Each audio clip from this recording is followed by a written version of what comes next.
সজনে ডাঁটা এভাবে রান্না করলে এর সুগন্ধেই এক থালা ভাত শেষ হয়ে যাবে। আজকে এমন একটা রেসিপি শেয়ার করব, শেষে আমি একটা সিক্রেট দেব, যেটা দিলে স্বাদ দ্বিগুণ বেড়ে যাবে। তাই শেষ পর্যন্ত অবশ্যই দেখবেন।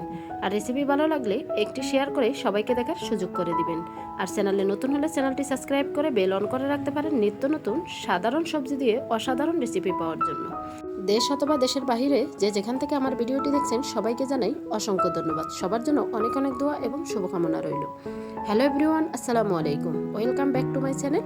আপনারা সবাই কেমন আছেন? আশা করি যে যেখানে আছেন সবাই অনেক অনেক ভালো আছেন এবং সুস্থ আছেন। আমি আলহামদুলিল্লাহ ভালো আছি। কথা না বাড়িয়ে চলে যাচ্ছি মূল রেসিপিতে। এখানে আমি 400 গ্রাম সজনে ডাঁটা নিয়েছি। ডাঁটাগুলো ছোট ছোট করে কেটে নিয়েছি। এখন হাত দিয়েই উপরের আঁশগুলো ছাড়িয়ে নিচ্ছি। সজনে ডাঁটা শরীরের জন্য অত্যন্ত একটা উপকারী সবজি, তাই এই সিজনে অবশ্যই সবাই সজনে ডাঁটাটা খেয়ে থাকে। তা কীভাবে রান্না করলে এর স্বাদ দ্বিগুণ হবে সেরকমই টিপস সহই আজকের রেসিপি। তা ভিডিওটি স্কিপ করলে অনেক কিছু মিস করবেন, স্কিপ না করে শেষ পর্যন্ত দেখুন, আশা করি খুবই ভালো লাগবে। তা উপরের আঁশগুলো ছাড়িয়ে নিয়েছি। এখন আমি চলে আসলাম কিচেনে। এখানে 1.5 কাপ মুগ ডাল আমি ভেজে নিব।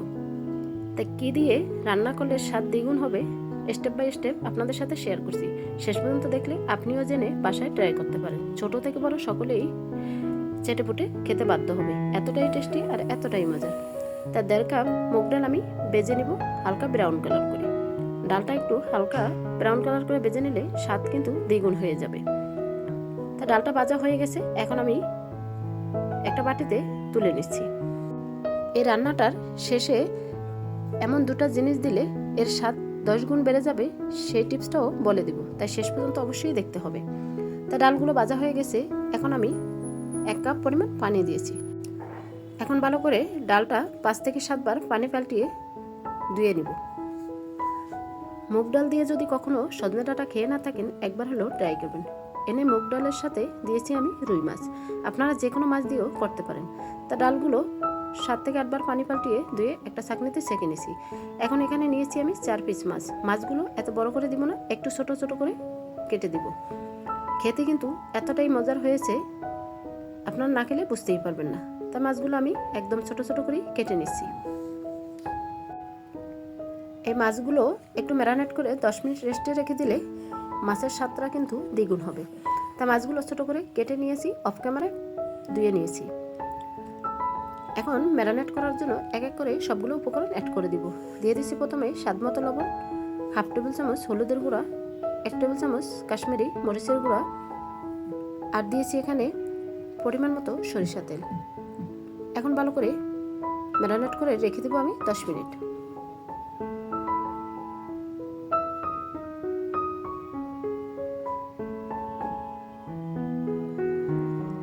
তা ম্যারিনেট করা হয়ে গেছে, এখন চলে আসছি কিচেনে। কড়াইতে পরিমাণ মতো দিয়ে দিচ্ছি তেল। তেলটা পুরোপুরি গরম হয়ে গেছে, এখন দিয়ে দেব মাছগুলো। মাছগুলো ব্রাউন কালার করে ভেজে নেব। তা এক এক করে সবগুলো মাছ দিয়ে দিচ্ছি। বন্ধুরা, সজনে ডাঁটা যে পছন্দ করে না সেও কিন্তু চেটেপুটে খেতে বাধ্য হবে, আপনি যদি ঠিক এইভাবে রান্না করতে পারেন। আমরা তো কম বেশি সবাই রান্না করি, কিন্তু কিভাবে রান্না করলে স্বাদ হবে দ্বিগুণ সেরকমের টিপস সহই আজকের রেসিপি। তা মাছগুলো এক পাশ হয়ে গেছে, এখন আমি উল্টিয়ে দিছি।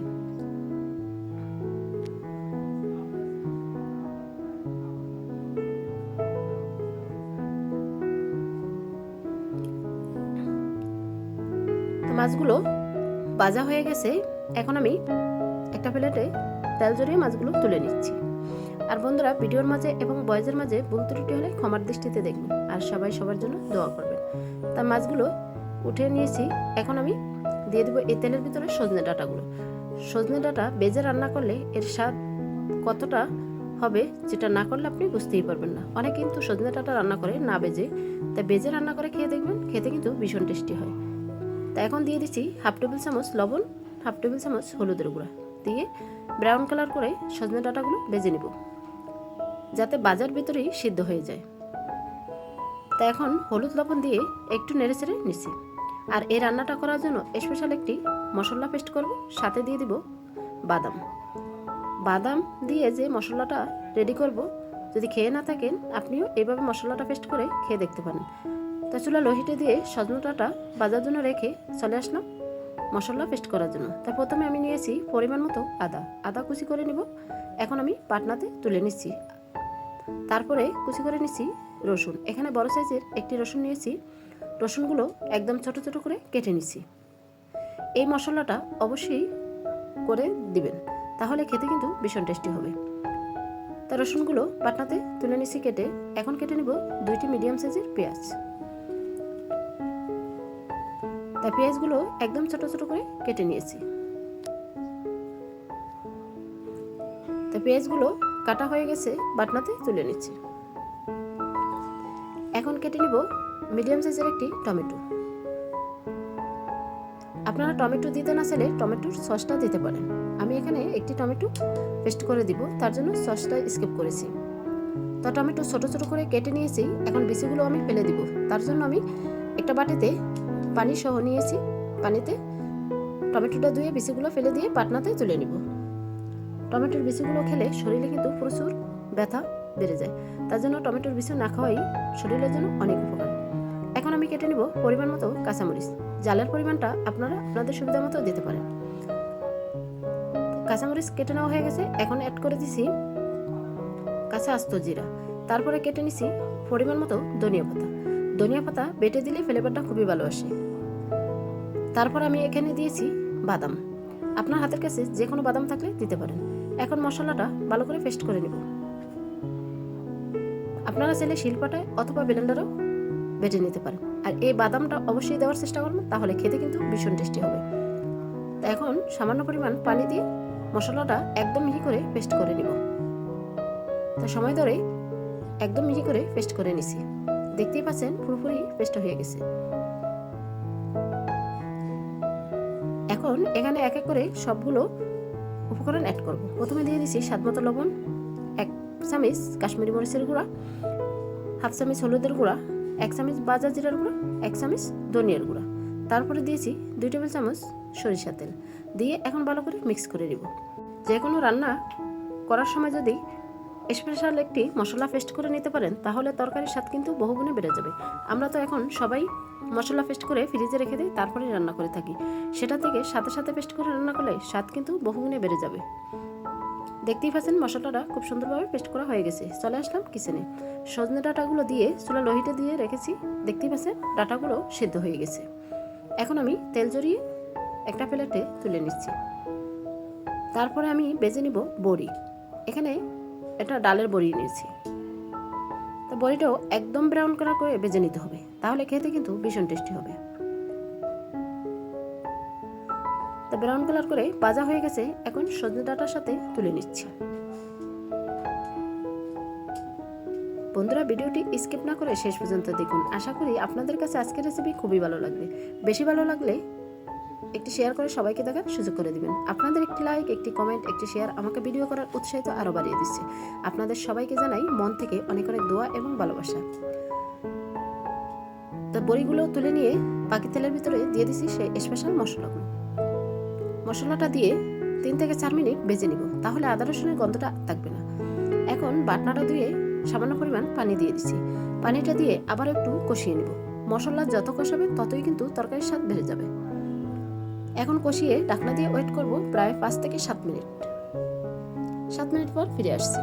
আর উপরে তেল বেশি উঠেছে, মানে মশলাটা পুরোপুরিভাবে কষানো হয়ে গেছে আর ফ্লেভারটাও খুব সুন্দর বের হয়েছে। এখন আমি অ্যাড করে দিচ্ছি যে ডালগুলো আমি ধুয়ে রেখেছি, সেই ডালটা দিয়ে এখন ভালো করে কষিয়ে নিব। এখানে চুলা লো হিটে দিয়েই ডালটা কষিয়ে নিতে হবে। আমরা তো সবসময় ডাল কিন্তু মাছ দিয়ে এবং মাংস দিয়ে খেয়ে থাকি। সজনে ডাঁটা দিয়ে যদি খেয়ে না থাকেন, এই সিজনে একবার হলেও ট্রাই করুন। এখন ডালটা কষিয়ে ঢাকনা দিয়ে কিছুক্ষণ ওয়েট করছি। কিছুক্ষণ পর ঢাকনা তুলে এখন কষিয়ে নিছি।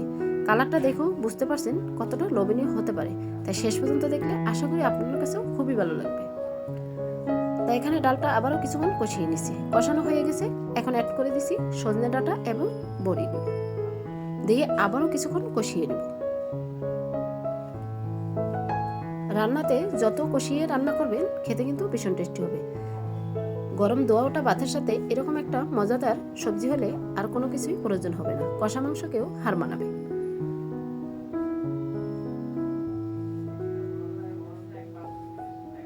এখন কষানো হয়ে গেছে, দিয়ে দিচ্ছি পরিমাণ মতো গরম পানি। পানিটা দিয়ে আবার একটু নেড়ে ছেড়ে নিচ্ছি। দেখুন কত সুন্দর করে সজনে ডাঁটা সিদ্ধ হচ্ছে। এই স্টেপটাই কিন্তু খুব গুরুত্বপূর্ণ। এখানে একটু ভুল করলে স্বাদ আর আগের মতো থাকবে না।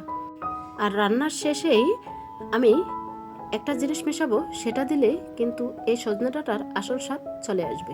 তাই শেষ পর্যন্ত দেখুন। এখন ডাঁটা, বড়ি, ডাল ভালো করে কষিয়ে দিয়ে দিচ্ছি পরিমাণ মতো গরম পানি। গরম পানিটা দিয়ে আবার একটু নেড়ে ছেড়ে এখন ঢাকনা দিয়ে ওয়েট করব কিছুক্ষণ। এখানে কিন্তু পুরোপুরিভাবে সজনে ডাঁটা সেদ্ধ হয়ে গেছে, তাই এখানে রান্না করতে আর বেশি সময় লাগবে না। তাই ঢাকনা দিয়ে কিছুক্ষণ ওয়েট করছি, কিছুক্ষণ পর ফিরে আসছি।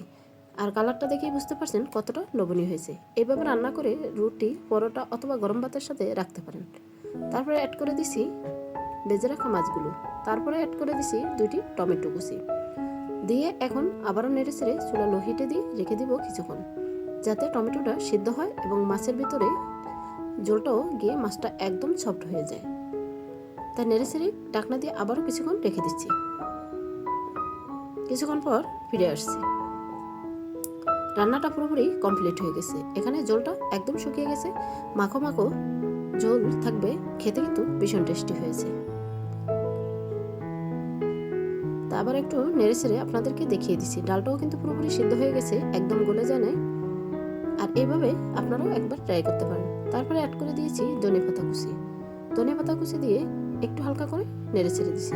তারপরে এখানে অ্যাড করে দিব সেই স্পেশাল 2টি জিনিস, সেটা হলো 1 চামচ ঘি। ঘিটা দিলে ফ্লেভারটা খুবই ভালো আসবে, খেতে কিন্তু ভীষণ টেস্টি হবে আর স্বাদ বেড়ে যাবে 10 গুণ। তারপরে অ্যাড করে দিয়েছি ভাজা জিরার গুঁড়া এবং ধনিয়ার গুঁড়া দিয়ে এখন চামচ দিয়ে আলতো হাতে নেড়ে দিছি, যাতে মাছগুলো ভেঙে না যায়। ঘি আপনাদের হাতের কাছে থাকলে অবশ্যই দেওয়ার চেষ্টা করবেন, যদি না থাকে স্কিপ করতে পারেন। ঘির পরিবর্তে আপনারা একটা ফোড়ন দিতে পারেন, যেটা জিরা এবং পেঁয়াজ বেটে দিতে পারেন, সেটার স্বাদও কিন্তু অন্য লেভেলে নিয়ে যাবে। তা রান্নাটা পুরো কমপ্লিট হয়ে গেছে, এখন একটা প্লেটে পরিবেশন করে নিচ্ছি। আর কালারটা দেখে সত্যি ইচ্ছে করতেছে এখনই খেয়ে ফেলি। আর খাওয়ার পর তো কি বলবো, কষা মাংসের স্বাদকেও হার মানাচ্ছে, এতটাই টেস্টি হয়েছে। তাই এক এক করে সবগুলোই পরিবেশন করে নিচ্ছি। বন্ধুরা, ভিডিওটি শেষ পর্যন্ত দেখার জন্য সবাইকে অসংখ্য ধন্যবাদ। সবার জন্য অনেক অনেক দোয়া এবং শুভকামনা রইল। যে কোনো সবজি অথবা মাছ মাংসের কালার যদি খুব সুন্দর আসে, খেতেও কিন্তু ভীষণ টেস্টি হয়।